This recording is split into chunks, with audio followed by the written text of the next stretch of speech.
ನಮಸ್ಕಾರ ಸ್ನೇಹಿತರೆ, ಬಡ್ಸ್ ಕಿಚನ್ಗೆ ಮತ್ತೊಮ್ಮೆ ಎಲ್ಲರಿಗೂ ಸ್ವಾಗತ. ಇವತ್ತಿನ ವಿಡಿಯೋದಲ್ಲಿ ನಾನು ತುಳಸಿಯಿಂದ ಕಷಾಯವನ್ನು ಹೇಗೆ ಮಾಡೋದು ಅಂತ ತೋರಿಸಿಕೊಡ್ತೇನೆ. ಈ ಕಷಾಯವನ್ನು ನೀವು ದಿನಕ್ಕೊಮ್ಮೆ ಆದರೂ ಕುಡಿದ್ರೆ ಕೆಮ್ಮು, ನೆಗಡಿ, ಗಂಟ್ಲು ನೋವಿಗೆ ಶೀಘ್ರ ಪರಿಹಾರವನ್ನು ಕಂಡುಕೊಳ್ಬಹುದು. ನಿಮಗೆಲ್ಲ ಗೊತ್ತಿರುವ ಹಾಗೆ ತುಳಸಿಯಲ್ಲಿ ಹಲವಾರು ಆರೋಗ್ಯಕರ ಪ್ರಯೋಜನಗಳಿವೆ. ತುಳಸಿಯನ್ನು ನಾವು ಮನೆಯ ಸುತ್ತಮುತ್ತ ನೆಡಬೇಕು ಅಥವಾ ನಿಮ್ಮ ಮನೆಯಲ್ಲಿ ತುಳಸಿ ಇರಲೇಬೇಕು. ಯಾಕಂತ ಹೇಳಿದರೆ ಇದರ ಗಾಳಿ ಸಹ ನಮಗೆ ಆರೋಗ್ಯಕ್ಕೆ ಬಹಳ ಒಳ್ಳೆಯದು. ನೀವಿಲ್ಲಿ ನೋಡ್ಬೋದು, ನಾನು ನಮ್ಮ ಮನೆಯ ಸುತ್ತಮುತ್ತಲೆಲ್ಲ ತುಳಸಿ ಗಿಡಗಳನ್ನು ನೆಟ್ಟಿದ್ದೇನೆ. ತುಳಸಿ ಕೇವಲ ದೇವರ ಪೂಜೆಗೆ ಮಾತ್ರವಲ್ಲ, ಇದನ್ನು ನಾವು ಕಷಾಯಕ್ಕೆ ಎಲ್ಲದಕ್ಕೂ ಕೂಡ ಬಳಸ್ಕೊಳ್ಬೋದು. ಇದರಲ್ಲಿ ರೋಗ ನಿರೋಧಕ ಶಕ್ತಿ ಕೂಡ ಇದೆ. ಇದರ ನಿರಂತರ ಸೇವನೆಯಿಂದ ಕೆಂಪು ರಕ್ತ ಕಣಗಳ ಸಂಖ್ಯೆ ಕೂಡ ಹೆಚ್ಚಾಗ್ತದೆ. ನೀವಿಲ್ಲಿ ನೋಡ್ಬೋದು, ಈಗ ನೀವು ನೋಡ್ತಾ ಇರುವಂಥದ್ದು ಕೃಷ್ಣ ತುಳಸಿ. ತುಳಸಿಯಲ್ಲಿ ಹಲವಾರು ಬಗೆಗಳಿವೆ. ಇದನ್ನು ನಾವು ಕೃಷ್ಣ ತುಳಸಿ ಅಂತ ಕರಿತೇವೆ. ಇದರ ಕಲರ್ ಸ್ವಲ್ಪ ಚೇಂಜ್ ಇರ್ತದೆ. ಇದರಲ್ಲಿಯೂ ಸಹ ಹಲವಾರು ಔಷಧೀಯ ಗುಣಗಳಿವೆ. ಭಾರತೀಯ ಸಂಸ್ಕೃತಿಯಲ್ಲಿ ತುಳಸಿಯನ್ನು ನಾವು ದೇವರು ಅಂತ ಪೂಜಿಸ್ತೇವೆ.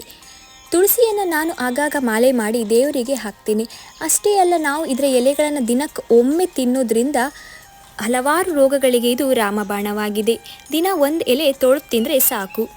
ಇನ್ನು ಕಷಾಯ ಮಾಡಲಿಕ್ಕೆ ಬೇಕಾಗುವಂಥದ್ದು ಆಗ ಹೇಳಿದ ಹಾಗೆ ತುಳಸಿ ಎಲೆ 15ರಿಂದ 20 ತುಳಸಿ ಎಲೆ ನಾನಿಲ್ಲಿ ತಗೊಂಡಿದ್ದೇನೆ. ಇನ್ನು 1 ಚಮಚ ಜೇನುತುಪ್ಪ, ಹಾಗೆಯೇ ಬೆಲ್ಲ. ಬೇಕಾದರೆ ನೀವು ಹುಡಿ ಬೆಲ್ಲವನ್ನು ಉಪಯೋಗಿಸ್ಕೊಳ್ಬೋದು. ನಾನಿಲ್ಲಿ ಹುಡಿ ಬೆಲ್ಲವನ್ನು ಉಪಯೋಗಿಸ್ತಿರೋದು. ಇಡೀ ಬೆಲ್ಲ ಆದರೆ ಸಣ್ಣ ಸಣ್ಣ ತುಂಡು ಮಾಡಿ ಉಪಯೋಗಿಸ್ಕೊಳ್ಬೋದು. ಇನ್ನು 3 ಏಲಕ್ಕಿ, 1 ಸಣ್ಣ ತುಂಡು ಚಕ್ಕೆ, ಕಾಳು ಮೆಣಸು 1 ಚಮಚ ಆಗುವಷ್ಟು, ಲವಂಗ ಒಂದು 4ರಿಂದ 5, ಹಾಗೆಯೇ ಶುಂಠಿ ಸಣ್ಣ ಸಣ್ಣ ತುಂಡು ಸಿಪ್ಪೆ ತೆಗೆದು ಸಣ್ಣ ಸಣ್ಣ ತುಂಡು ಮಾಡಿ ಇಟ್ಕೊಂಡಿದ್ದೇನೆ.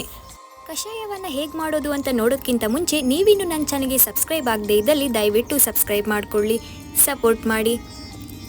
ಈಗ ನಾನು ತುಳಸಿ ಎಲೆಗಳನ್ನು ಚೆನ್ನಾಗಿ ನೀರಿನಲ್ಲಿ ತೊಳೆದಿಟ್ಕೊಂಡಿದ್ದೇನೆ. ನಂತರ ನಾವು ಒಂದು ಕುಟ್ಟಣಿಗೆಯನ್ನು ತಗೊಂಡು ಅದಕ್ಕೆ ಚಕ್ಕೆ, ಲವಂಗ, ಶುಂಠಿ, ಏಲಕ್ಕಿ ಇದೆಲ್ಲವನ್ನು ಸೇರಿಸ್ಕೊಂಡು ಚೆನ್ನಾಗಿ ಕುಟ್ಕೊಳ್ಬೇಕು. ಅಂದರೆ ಸ್ವಲ್ಪ ಸಣ್ಣ ಆಗುವವರೆಗೆ ನಾವು ಅದನ್ನ ಹುಡಿ ಮಾಡಿಕೊಳ್ಬೇಕು. ಏಲಕ್ಕಿಯನ್ನು ನಾನಿಲ್ಲಿ ಸಿಪ್ಪೆ ತೆಗೆದು ಹಾಕೊಳ್ತಾ ಇದ್ದೇನೆ. ಚೆನ್ನಾಗಿ ನಾವಿದನ್ನು ಹುಡಿ ಮಾಡಿಕೊಳ್ಬೇಕು.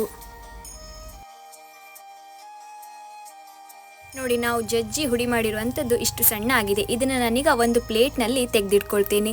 ಇನ್ನು ಅದಕ್ಕೆ ತುಳಸಿ ಎಲೆಗಳನ್ನು ಹಾಕ್ಕೊಂಡು ನಾವು ಅದೇ ರೀತಿ ಕುಟ್ಟಿ ಪುಡಿ ಮಾಡಿಕೊಳ್ಬೇಕು. ನಾನಿಲ್ಲಿ 2 ಸಲ ಕುಟ್ಟಿ ಪುಡಿ ಮಾಡ್ತಾ ಇದ್ದೇನೆ. ಅಂದರೆ ಸುಮಾರು ತುಳಸಿ ಎಲೆ ಇರೋದ್ರಿಂದ ಫಸ್ಟಿಗೆ ಸ್ವಲ್ಪ ಹಾಕ್ಕೊಂಡು ನಂತರ ಸ್ವಲ್ಪ ಹಾಕ್ಕೊಂಡು ಪುಡಿ ಮಾಡಿಟ್ಕೊಳ್ತಾ ಇದ್ದೇನೆ.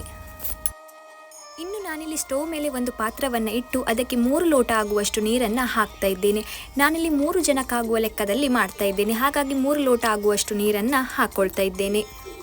ನೀರು ಈ ರೀತಿ ಹದ ಬಿಸಿ ಆಗ್ತಾ ಬರುವಾಗ ಅದಕ್ಕೆ ನಾವು ಈ ರೀತಿ ಕುಟ್ಟಿ ಪುಡಿ ಮಾಡಿಟ್ಕೊಂಡಿರುವಂತಹ ತುಳಸಿ ಮತ್ತು ಆ ಮಿಶ್ರಣವನ್ನು ಹಾಕ್ಕೊಳ್ಬೇಕು.